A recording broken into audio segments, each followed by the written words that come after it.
सजदा भी माज अल्लाह किसी बुत को कर दे, पिछली सारी इबारतें इकारत चली गई, मुशरिक हो जाएगा। एक मिनट की भी मिलावट दीन बर्दाश्त।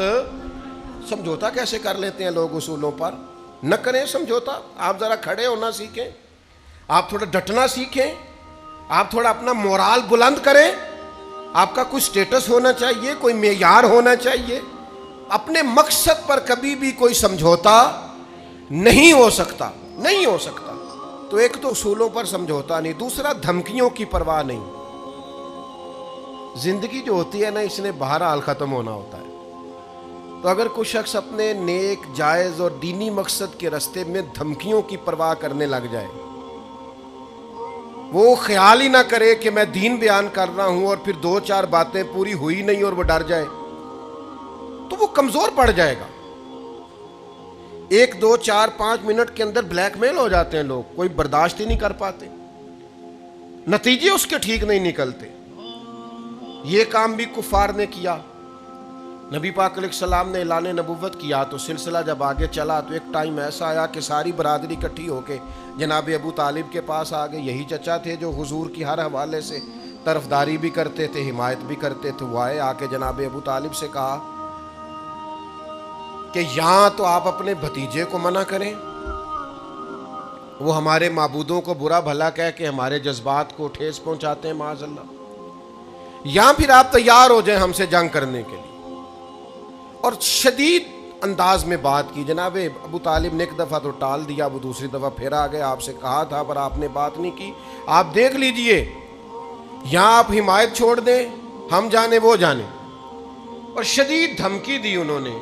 जनाब अबू तालिब अब बूढ़े थे और फिर ये कि सारी बरादरी।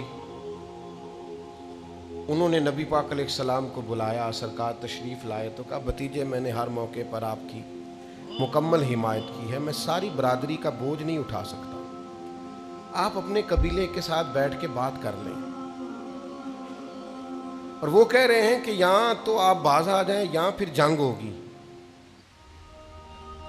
तो ये मेरे रसूल पाक अलैहिस्सलाम का मकसद के लिए अज़्म है।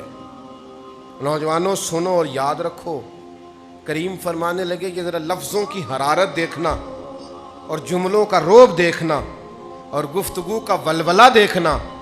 करीम फरमाने लगे, चचा ये मेरे सीधे हाथ पर सूरज ला के रखें और दूसरे पर चांद ला के रखें तो दीन की तबलीग फिर भी नहीं छोड़ूंगा, कहता रहूंगा ला इलाहा इल्लल्लाह।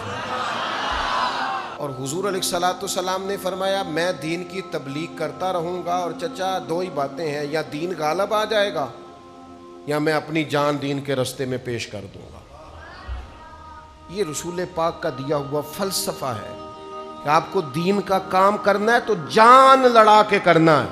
ये शहादत गाहे उल्फत में कदम रखना है। लोग आसान समझते हैं मुसलमान होना, आपको फिर पूरी मुशक्कत के साथ जख्म पे जख्म खा के जी खूने जिगर के घूंट पी आह न कर लबों को सी। ये इश्क है, कोई दिल लगी नहीं। चुप कर कोई गिला न करना, शिकवा न करना, किसी किस्म का लफ्ज़ जुबान पे एतराज़ का न लाना। ये इश्क है, कोई दिल लगी नहीं।